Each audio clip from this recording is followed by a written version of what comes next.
ఏమి లేదు నాన్న. మరి మరి చేయలేదు. జయ ఇక్కడే ఉంది కదరా, ఏంటమ్మా జయ, నువ్వు ఏదో ఎదుగుతున్నట్లున్నావు. మరి మావయ్య మరి మరి లేదు మావయ్య.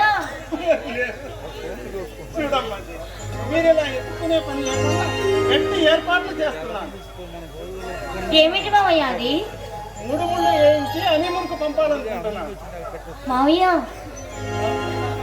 అవునమ్మా, నేనుండగాని ఆ 4 అక్షంతలు వేయించి నట్టింట్లో మీరు కలకలలాడుతూ ఉంటే తృప్తిగా చూడాలని ఉందమ్మా. మావయ్య, చిన్ననాడే తల్లిదండ్రులు కోల్పోయిన నాకు మీరు ఎంతో గారవంగా పెంచి పెద్ద చేశారు. మీరు నేను జన్మ జన్మలకు కూడా తీర్చుకోలేను మావయ్య. అదేం మాటలమ్మా, నువ్వేమన్నా పరాయి నీలో మా చెల్లెలు జానకిని చూసి బ్రతుకుతున్నాను. ఆనాడు మా చెల్లెలకి ఇచ్చిన మాటలు నాకు ఇంకా గుర్తున్నాయమ్మా. అందుకే ఈనాడు నా ఇంటి కోడల్ని చేసుకుంటున్నాను. మావయ్య, మీ ఇంట్లో దీపాన్ని మీకు వెలుగునివ్వడం కంట నాకు ఆనందం ఇంకేముంటుంది చెప్పండి మావయ్య. మీరే చాలమ్మా, చాలు, ఆ చల్లని మాట చాలు. బాబా, నువ్వు మావయ్య మాట్లాడుతూ ఉండండి, నేను వెళ్ళి కాఫీ తీసుకొస్తాను.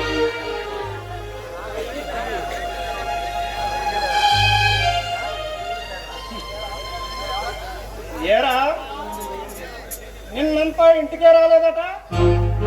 ఊరి కాపలాకెళ్ళారు. తెలిసిందిరా. తెలిసే అడుగుతున్నారన్నమాట. కాదు, బాధపడుతున్నాను. బాధ ఎందుకు నాన్న? నువ్వు చేస్తున్న ఘనకార్యానికి. నేనేం కాని పని చేయటం లేదే. ఆ బందిపోట్లతో కయ్యానికి దిగటం మంచి పనట్రా. వాళ్లకు దయాదక్షణ్యాలు లేవురా. కసాయి గుండె కన్నా కరుడు కట్టిన వాళ్ళ మనసు త్రాసు పాముని కొట్టి వదిలిస్తే పగబడుతుందిరా. భయపడి వాళ్ళు చేసే దారుణాన్ని చూసి ఊరుకోమంటారా? మీరు నన్ను మరీ పిరికి వాణ్ణి చేస్తున్నారు నాన్న. నీకెలా చెప్పాలో నాకు అర్థం కావటం లేదు. ఆ కిరాతకుల వల్ల నా జీవితంలో ఎంతో విలువైనది, వెలకట్టలేనిది పోగొట్టుకున్నాను. చెప్పినా నీకు అర్థం కాదురా. ఏ విషయం గురించి మాట్లాడుతున్నారు? చెబుతాను వినరా. ఇప్పటికీ 15 సంవత్సరాల క్రితం నా కళ్ళ ముందే నా చెల్లెలి జీవితాన్ని నాశనం చేసి వాళ్ళ పచ్చని సంసారంలో నిప్పులు కురిపించి వాళ్ళని శాశ్వతంగా నా నుండి దూరం చేశాడు ఒక దుర్మార్గుడు. ఎవరతను? ఆ మానవకారపు రాక్షసుడి పేరు మహేంద్ర. వాడి దాహం తీరలేదు. రుచి మరిగిన రక్త పిపాసై ఓ ముఠాను కూడగట్టుకుని ఊళ్ళకు ఊళ్ళే కొల్లగొడుతున్నాడు. ఆ మహేంద్రే ఈ బందిపోటు నాయకుడని మీకెలా తెలుసు? నిన్న పని మీద పోలీస్ స్టేషన్కి వెళ్ళారా? అక్కడ వాడి ఫోటో చూసి గుర్తు పెట్టాను. వాడే నా చెల్లెలను బావను పట్టణ పెట్టుకున్న కర్కోటకుడు. అందుకే వాడి విషపు కూరల్లో తలదొచ్చడం మంచిది కాదని ఇంతగా చెబుతున్నాను రా. నాన్న, నువ్వు గప్పిన నిజాన్ని ఇంతకాలానికైనా చెప్పినందుకు మిమ్మల్ని అభినందిస్తున్నాను. జయ కుటుంబానికి జరిగిన అన్యాయానికి తగిన ప్రతీకారం తీర్చుకుంటాను. ఇప్పటి వరకు ప్రజా కంటకులైన బందిపోట్లను బంధించాలనే ప్రయత్నించాను. ఈ క్షణం నుంచి ఆ రాక్షసులు మహేంద్రులను అంతమొందిస్తానని ప్రమాణం చేస్తున్నాను. వాడి వేడి రక్తధారణతో అత్తయ్య మామయ్యల ఆత్మకు శాంతి చేకూరుస్తాను. మనసు మార్చుకుంటావని చెప్పాను కానీ ఇలా ఆవేశంతో రెచ్చిపోతావనుకోలేదురా. ఇది ఆవేశం కాదు నాన్న, పగ, ప్రతీకార జ్వాల. స్టేషన్కు వెళ్ళి ఆ మహేంద్ర హనుమాను ఫోటోను తీసుకుని వాడి స్థావరాన్ని ముట్టడించి ఆ కిరాతకుడి కత్తికో కండగా నరికి నా మాట వినరా. ఆ విశ్వవలయంలో అడుగు పెట్టకు. ముళ్ళకంచెను ముద్దు పెట్టుకోవాలని ప్రయత్నించరా. తెలుగు రక్తం నాలో పొంగి ప్రవహిస్తుంది. తెలుగు వీరులు ఆరంభ సూర్యులు కాదు, అంతం చేసే వరకు నిద్రపోరని, అంతిమ విజయాన్ని సరి చూడక మారని. బాబు, నన్ను ఆపకండి నాన్న. నా పగను సరిహద్దుకోలేవండి బాబు.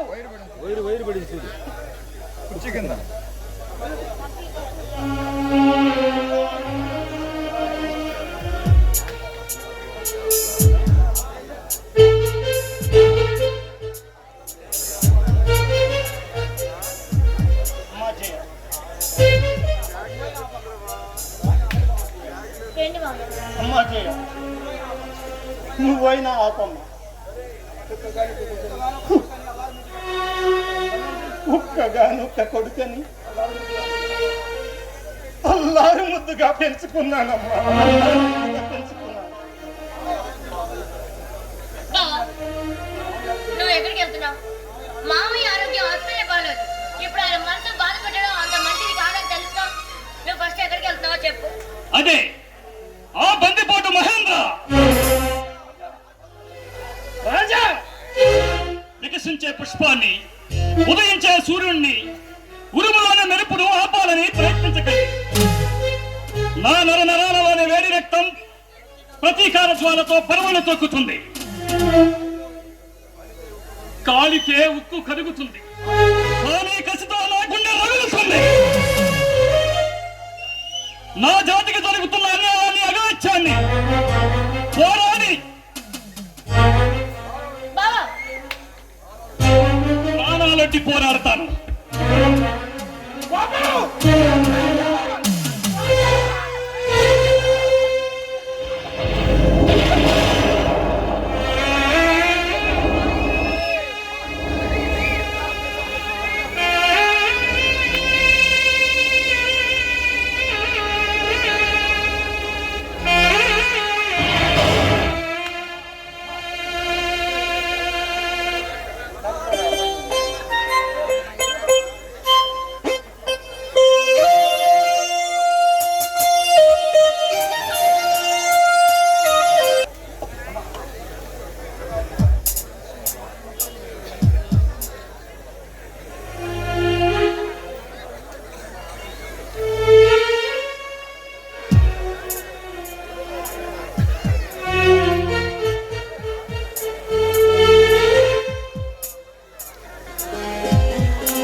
మేనేజర్ గారా, ఎంతసేపు అయింది వచ్చి? ఇప్పుడే జయ. రాఘవరావు గారు ఉన్నారా? ఎందుకు? అర్జెంటుగా కొన్ని సంతకాలు కావాలి. అయితే మీరు రేపు రావడం మంచిది. సంతకాలు చాలా అవసరం. పర్వాలేదు. ఆయన గారికి మళ్ళీ తిరిగి గుండెపోటు వచ్చింది. ఆయన స్పృహలో లేరు. మీరు రేపు రండి. సారీ జయ. సరే, ఫైల్ అక్కడ పెట్టి వెళ్ళండి. ఆయన స్పృహలో నుంచి బయటికి రాగానే సంతకాలు చేపించి నేనే పంపిస్తాను.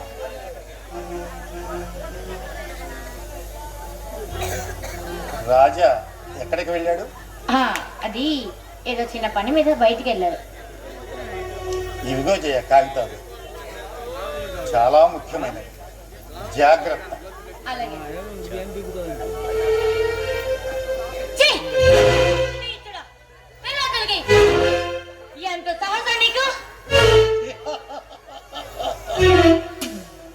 సాహసాలు చేస్తేనే కదా సహవాసం గట్టిపడుతుంది.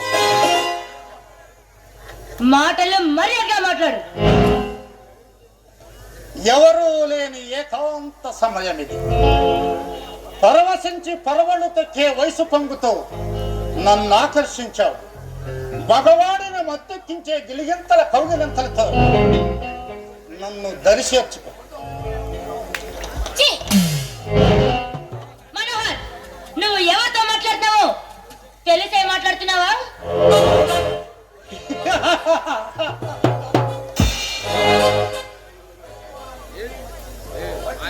మర్చిపోవటానికి నేనేమైనా మతి చెలించిన వాణ్ణి కాదే. మదన తాపంతో విరహ వేదనతో నీ పొందు కోసం ఎదురు చూస్తున్న మగాన్ని. మనోహర్, నువ్వు మా దగ్గర మేనేజర్ అన్న సంగతి మర్చిపోమాకు.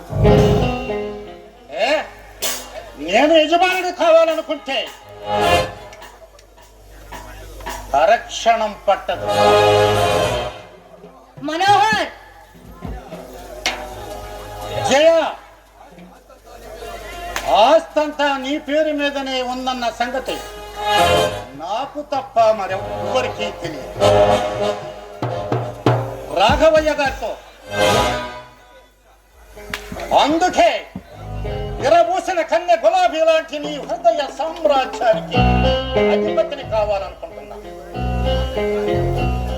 మనోహర్, నీ ఆశలు మొత్తం నిరాశలే అవుతాయి. ఈ మనోహర్ ఏ ఆడదాని పొందు కోసం ఇంతకాలం వెయిట్ చేయలేదు. కోరి వచ్చిన అవకాశాన్ని, ఆనందాన్ని కాలదన్నుకోవటం మూర్ఖుల లక్షణం. ఇచ్చిన అవకాశాన్ని, వచ్చిన అదృష్టాన్ని నిరాశ నిస్పృహలతో వదులుకొని చీకటి బ్రతుకు బ్రతకవద్దని హెచ్చరిస్తున్నా. ఏంటి? నీ బెదిరింపులకి బెదిరిపోయే లేడీ పిల్లని కాదు నేను. కోరి నిప్పులు ఎవరిని తాకాలని చూస్తే అది నీ మూర్ఖత్వమే అవుతుంది. జయ,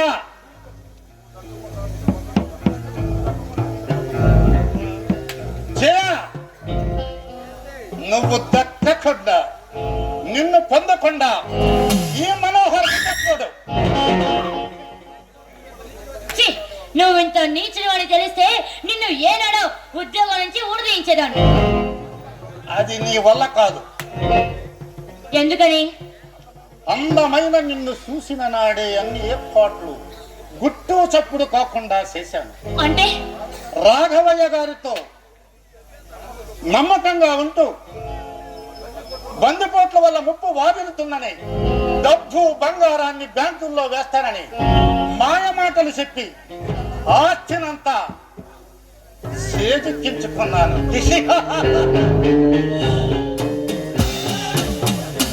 ఎంత మోసం, ఎంత మోసం! ఇందులో మోసమేముంది?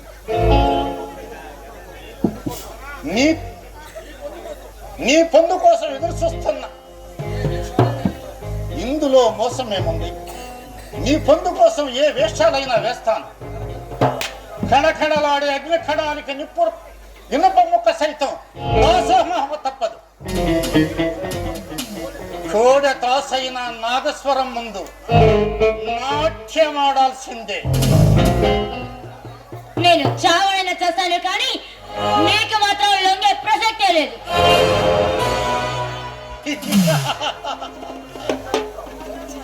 సచ్చి ఏమి సాధిస్తా? బంగారం లాంటి బ్రతుకును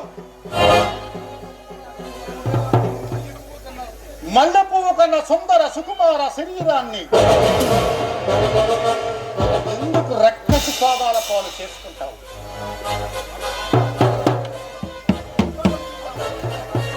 అందాలకి అపరంజి బొమ్మల ఆనంద డోలికల్లో మైమర్చి జీవితాన్ని స్వర్గం చేసి. మనోహర్, నువ్వు ఎన్ని ఆశలు రేకెత్తించినా భావకు అంకితమైన నా మనసు మారదు.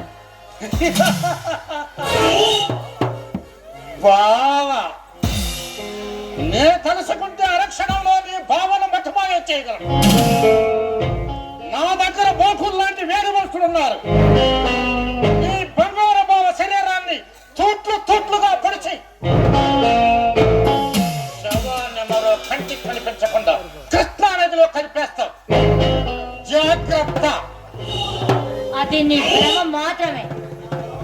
మా బావ ముందు నువ్వు ఒక్క ఇంచు కూడా ఏం చేయలేవు.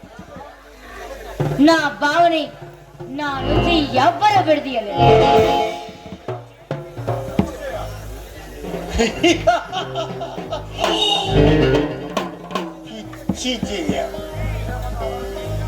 మీరేమైనా అనార్కలి సలీముల, లైలా మజ్నూల, పార్వతీ దేవదాసుల అంతటి అమర ప్రేమికులకే తప్పలేదే ఎడబాటు.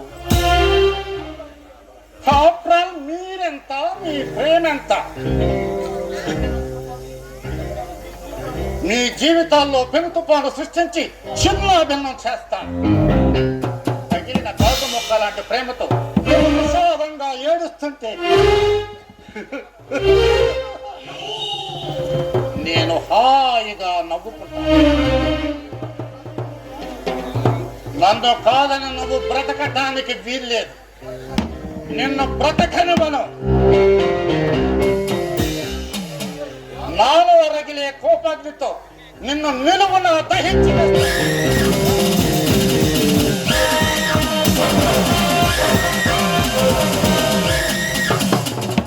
మనోహర్, నా జీవితాన్ని నాశనం చేయొద్దు.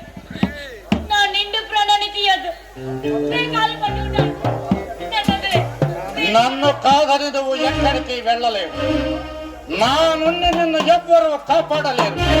రాలే.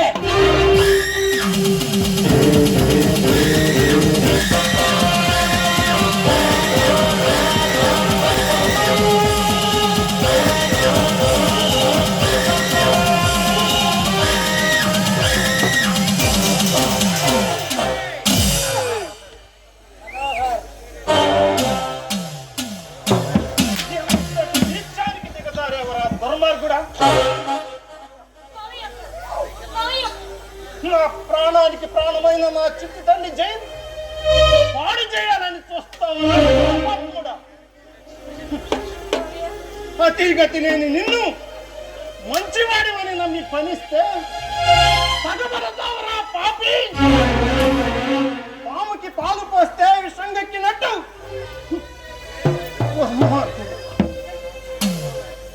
ఈ రోజు నీ పాపం పండింది. నీలోని మృగం బయటికి వచ్చి తన స్వభావాన్ని చాటుకుంది. నేను కళ్ళు మూసి తెరిచేలోగా నా ఈ ఎస్టేట్ వదిలి వెళ్ళిపో. రాఘవయ్య, నువ్వెలా వచ్చావు? నాకు సృహ వచ్చింది కాబట్టే నీ పాపం పండింది.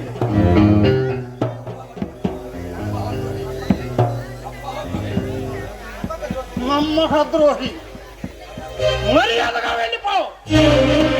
కాల్చి పారేస్తాను.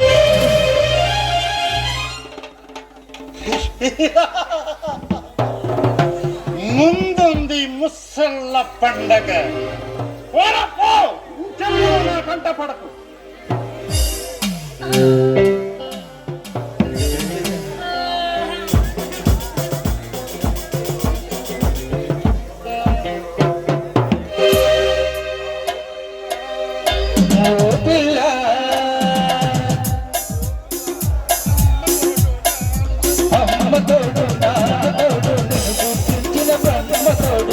వదలను నిన్నే ఓ పిల్ల, వదలను నిన్నే.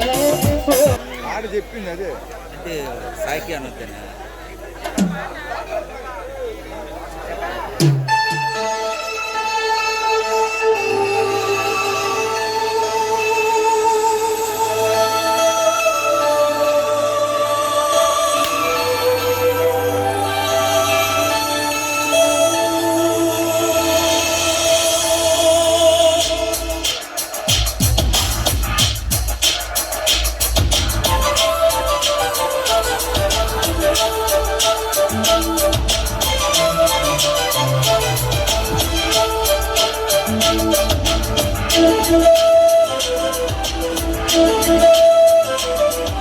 స్వాతి ముత్యమై నన్నల్లు పోరా గుండె గుడిలో ఉండిపోరా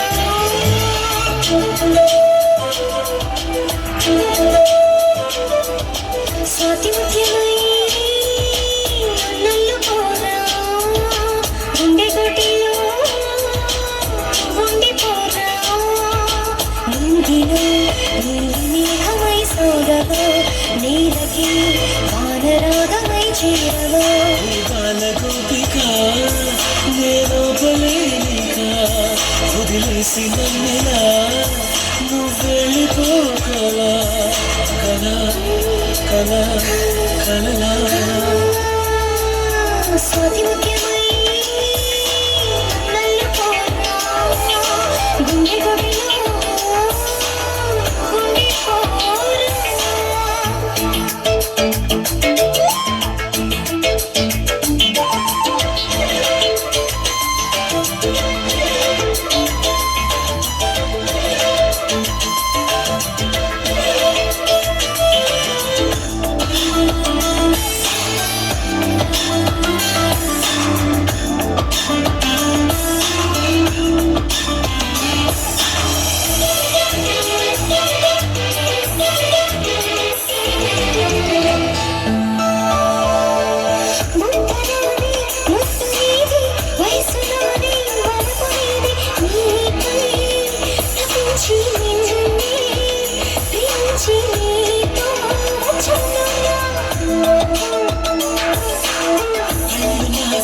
చూపు నీది గుండె నాది శ్వాస నీది అయినా అయ్యారి నాకి మయూరి పదవే సరసరి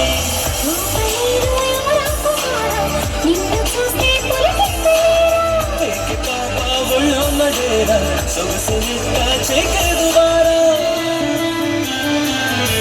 కన్యకామణి సరసాలు చాలు పదవే వదిలేసి నన్నిలా నువ్వెళ్ళిపోకలా కలా కలా కలలా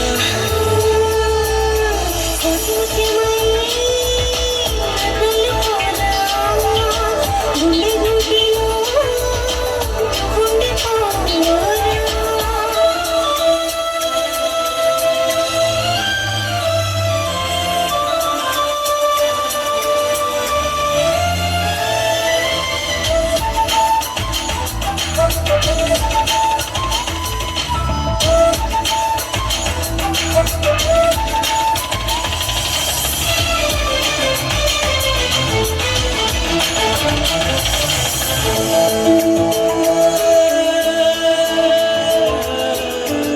పంచుకుంటే లిప్ సీటు పెరిగిపోదా హార్ట్ బీటు మారం మనాలి దూరం తగాలి అప్పుడే ఆనందమే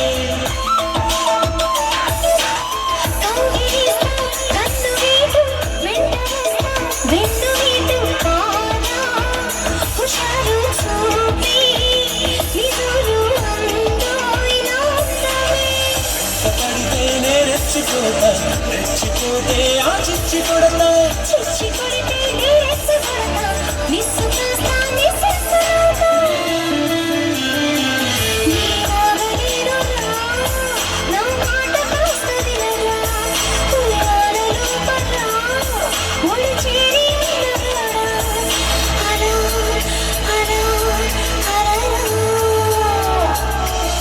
నిత్యమా నన్నెల్లుకోవా గుండె గుడిలో ఉండిపోరా గుండెలో నీహమై సోదవో నీలకి వానరాగమై చేరవో బాలగోపిక నేనోపలేనిక వదిలేసి నన్నులా నువ్వెళ్ళిపోకలా కలా కలా